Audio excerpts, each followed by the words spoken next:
Je suis Dominique Grador.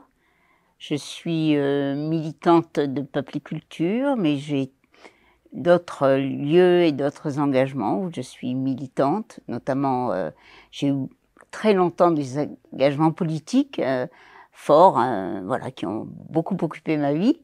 Et puis des engagements maintenant plus associatifs, notamment auprès des migrants que j'accompagne ici sur ce territoire, voilà, notamment pour l'obtention de leurs droits, voilà. Et bien sûr, Peupliculture qui compte beaucoup aussi. J'ai découvert Peupliculture à l'orée d'une conscience politique, citoyenne. J'étais jeune, hein, j'avais 16 ans en 68. Des militants de Peupliculture sont venus animer un débat autour de 68. Et moi, j'étais dans une ville communiste, mon père était communiste, il était là présent et aussi très engagé. Et il y a eu un débat assez conflictuel, je dirais, entre ces jeunes militants de Peupliculture et les plus vieux militants du Parti communiste sur le pourquoi du comment de cette irruption, enfin, ce mouvement populaire très fort d'émancipation. Et il y avait un peu enfin, j'ai ressenti ça comme une incompréhension, quoi. Et pour moi, qui avait une vision un peu établie de la chose politique, déjà à l'époque, hein, et je me suis dit, tiens, il y a des gens qui pensent pas forcément la même chose, mais qui pour autant sont des révolutionnaires, quoi. Voilà. Et donc, ça a été ma première rencontre avec Peupliculture. Ça se passait à Uzerge, c'est pas loin d'ici. C'était là où je vivais. Et puis après, en 73, j'ai à nouveau rencontré Peupliculture dans le cadre d'un compte-rendu qui avait été fait d'un voyage justement au Chili, où Manet et deux autres membres de Peupliculture qui étaient allés au Chili ont fait des rencontres, ont établi des liens, mais ces liens ont été rompus avec le coup d'État de Pinochet.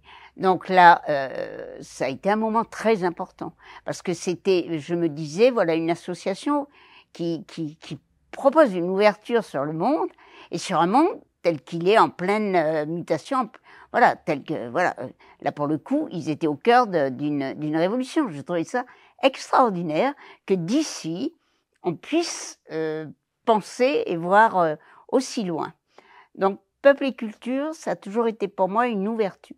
Et quand je me suis engagée politiquement, si tu veux, je dis pas que c'était une fermeture, mais en tout cas, voilà, il y avait un peu, j'étais communiste, il y avait dans l'esprit, je me disais dans l'esprit d'un parti d'avant-garde, on se revendiquait de la prise en charge finalement des consciences pour tout, quoi, pour le vote, pour les luttes, et pour aussi la compréhension du monde et sa transformation.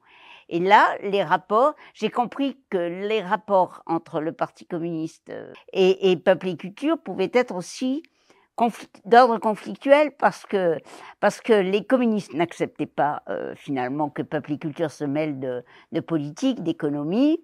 Je n'ai jamais été d'accord avec ça. Donc j'ai eu des liens tout de suite avec Peupliculture qui étaient un peu comme pas des relations interdites. C'était pas ça, parce qu'il y avait beaucoup de militants qui étaient à la fois à Peupliculture et au Parti communiste. Mais en tout cas, en tant que dirigeante, j'avais on me conférait une responsabilité qui était de tout ramener à soi et de pas laisser partir la démarche idéologique à d'autres. Et finalement, moi, je n'ai jamais adhéré à cette idée. Et je suis restée toujours en compagnie de Peupliculture, voilà, et toujours très intéressée à ce qui s'y faisait. Alors, j'avais pas de responsabilité à Peupliculture, mais voilà, mais je suis comment on dit, une compagnonne de route, quoi, de Peupliculture. Et puis plus tard, j'ai participé plus activement à Peupliculture. Je dois dire que j'ai eu cet engagement à PEC à partir des années 90, voilà. Là, parce que Marc Pateau est venu faire, qui est un artiste photographe, est venu en résidence à Peupliculture. Une résidence, c'est 2 ans. Et c'était au moment où à Tulle, on sortait d'un désastre économique, industriel. On perdait beaucoup d'emplois avec la manufacture d'armes. Et donc, il y avait une certaine désespérance qui s'installait. Et moi-même, je me disais quelle vie possible ici si finalement tout fout le camp, quoi. Et il est arrivé, il s'est positionné comme trait d'éducation populaire. Je dois dire que là, j'ai ressenti ce que ça voulait dire, parce qu'après, on sait peut-être le chemin, mais c'est pas toujours le résultat. Et donc, lui, il est venu, il a photographié, il y a eu des paroles aussi qui ont été libérées. Il s'est intéressé au territoire et à ses hommes et à ses femmes, aux lieux aussi. Il m'a redonné de l'espérance. Voilà. Et il nous a remis en résistance par rapport à une situation sociale, économique et aussi politique. Hein. La droite avait pris le pouvoir à Tulle, donc. Et finalement, ça a été un sursaut. Et quand même ça, je le dois plus, je dirais à l'époque, à Peuple et Culture qu'à mon engagement politique, qui était encore très très fort. Hein, voilà. D'abord, c'était des jeunes qui venaient. Enfin, moi, j'étais jeune, mais le milieu communiste dans lequel j'évoluais, enfin, était plutôt familial. Bon, c'était un milieu ouvrier, et c'était un milieu aussi d'aînés, quoi. Voilà, c'était une autre génération. Quand même, c'était la génération d'avant, moi. Et là, j'étais confrontée à des un peu plus âgés que moi, mais des jeunes très engagés et tout de suite qui se positionnaient sur les questions d'émancipation, par exemple, de liberté. Moi, je me souviens surtout du conflit que ça a généré. Et j'avais un papa qui était engagé politiquement, mais qui était en même temps d'une grande tolérance.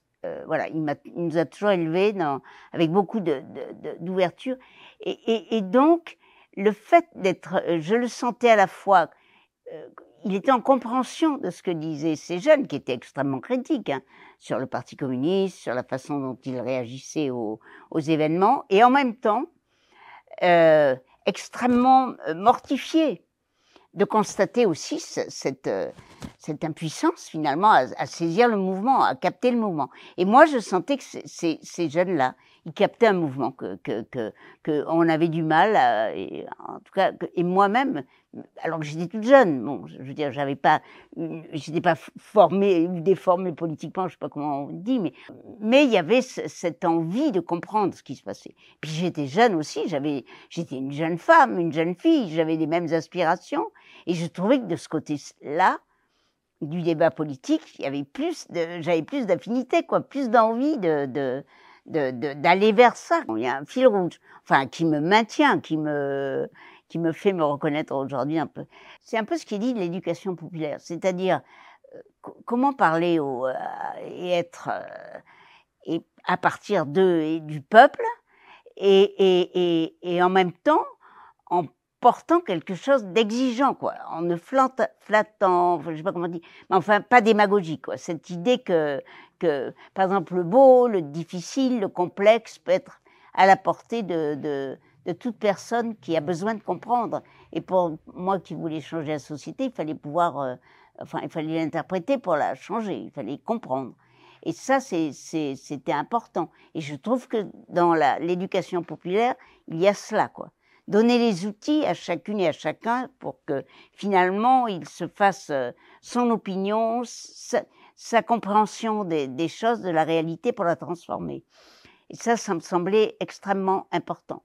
Voilà, on n'apportait pas d'en haut la parole, on essayait de faire que chacun s'intéresse à la vie, à la réalité, à sa compréhension, aux outils qui permettent de la transformer. Oui, c'est pas celle qui m'a le plus émue, c'est pas celle qui a été peut-être le plus symbolique de l'action de Peuple et Culture, mais dans un village qui est près de Tulle, qui s'appelle Le Chastan, une jeune artiste, Zoé, est venue, qui a proposé à des jeunes de ce village d'aller dans la population et de faire une interview sur les questions de l'écologie. Voilà. Bon. moi, j'ai pas assisté à ce travail-là. J'ai assisté au rendu de ce travail. Et donc, il se trouve que des jeunes filles ont pris possession du micro, d'une petite caméra, et sont allées faire ce travail autour de qu'est-ce que c'est pour vous l'écologie. Poser à des gens qui vivent à la campagne, où les questions peuvent sembler pas forcément les plus importantes. Voilà. Il y avait là des gens nombreux, et notamment une personne qui est venue, un artisan, qui n'était pas du tout dans le champ des personnes qu'intéresse Papliculture. Il en était même, il l'a dit lui-même, assez éloigné. Il comprenait pas ce que c'était vraiment ce concept, cette association. Voilà, c'était pas sa tasse de thé. Enfin, il le dit comme ça. Et finalement, il dit qu'ils aient donné le micro à des jeunes pour venir me parler, moi, d'un sujet dont a priori, j'en avais rien à foutre. Et ils sont allés le chercher un peu dans ses retranchements pour qu'il comprenne qu'il était aussi un citoyen et qu'il avait les mêmes responsabilités à l'égard de cet enjeu que n'importe qui. Et il l'a dit presque avec des larmes dans la voix que ça l'avait transformé. Il a dit « Jamais je n'aurais pensé qu'un jour j'irais passer une après-midi dans une initiative de Peuple et Culture ». Et il était un peu transformé. Et j'ai dit là, j'ai vécu un moment de pure éducation populaire. Voilà, c'était pas seulement le chemin, c'était un résultat, quoi. Et c'est pas toujours ça, quand même. Mais ça crée une ambiance, je sais pas, des jeunes filles, il y en avait 2 que je connaissais, qui étaient d'origine, dont la famille est d'origine maghrébine. Et c'était aussi, je me disais, voilà des gens qui sont bien installés sur leur territoire, chez eux, comme ils disent, et qui se font bousculer par des jeunes filles venues d'ailleurs et qui, parce qu'elles s'intéressent au monde tel qu'il est, tel qu'il va, ben les bousculent et les embarquent avec eux. J'ai trouvé ça très beau. C'est des coups de cœur qui te donnent des coups d'espérance, quoi, qui te regonflent un peu pour dire, ben oui, c'est possible. Alors, c'est pas les 80 ans de Papliculture Corrèze, hein, c'est les 80 ans de Papliculture Union. Et chaque Papliculture des 4 coins de France a imaginé sa propre façon de fêter les 80 ans. Et donc, il nous revenait à PEC, à la fois d'organiser l'Assemblée Générale de PEC et les 80 ans. Et nous avons souhaité le faire avec la projection de films, parce que d'entrée de jeu, quand le Papliculture s'est créé en Corrèze en 1951, le cinéma, la diffusion, la projection, la médiation autour des films proposés a été tout de suite une activité très importante de Papliculture dans les usines, dans les villages, parce que Papliculture avait une audience très forte dans le milieu rural. Le cinéma tout de suite eu de l'importance et a été considéré comme un art majeur, dont le peuple devait pouvoir se saisir, voilà. Et au point que ont été diffusés des films rares dont Peuple et Culture à l'époque acquis les bobines, hein, de façon à ce que ça soit ça devienne notre patrimoine et qu'on puisse après le diffuser. On rentre tout de suite avec le cinéma à la fois dans les rapports du peuple et de la culture au peuple, quoi. Je trouvais que c'était voilà, c'est pour ça qu'on a choisi de fêter les 80 ans autour du cinéma documentaire. C'est un très long compagnonnage avec Federico. Il a été rencontré par Manet, je crois que ça a matché tout de suite et voilà, et il ne nous a plus quittés parce que bon, c'est quelqu'un qui travaille bien cette question de l'éducation populaire. Il a une capacité, il a une grande intelligence des films qu'il propose et du cinéma en général, de son histoire, de son mouvement. C'est quelqu'un qui a une vision politique aussi du monde, de la société, voilà. Et donc il est en action tout le temps. et en réflexion tout le temps et en construction tout le temps de projets autour du cinéma. Et donc c'est jamais banal. Paradoxalement, il parle beaucoup quand il diffuse ses films et ça peut donner le sentiment que finalement il a une parole à lui tout seul, voilà, qu'il ne partage pas. D'abord, il partage beaucoup quand il parle, beaucoup de connaissances. Pour moi, ça me semble important, beaucoup d'exigences aussi. Et puis, finalement, ça ouvre aussi des possibilités. Enfin, moi, ça m'oblige à me dépasser un peu dans ma réflexion, dans la façon dont je reçois les films et dont je m'interroge aussi sur. Voilà. Donc, on parle pas beaucoup, mais quand on parle, je trouve que c'est pour dire des choses plutôt intelligentes. Et je l'ai vu avec des enfants, par exemple. Eh bien, ça peut être surprenant parce il a un côté magistral. Enfin, il fait pas un cours magistral sur le climat, mais il a un côté c'est un maître qui parle quand même. Hein.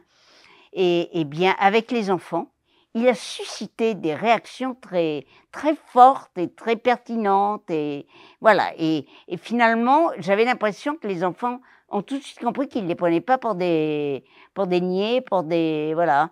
Et qu'ils se mettaient à leur hauteur. Plutôt, c'est eux qui se mettaient à sa hauteur, quoi.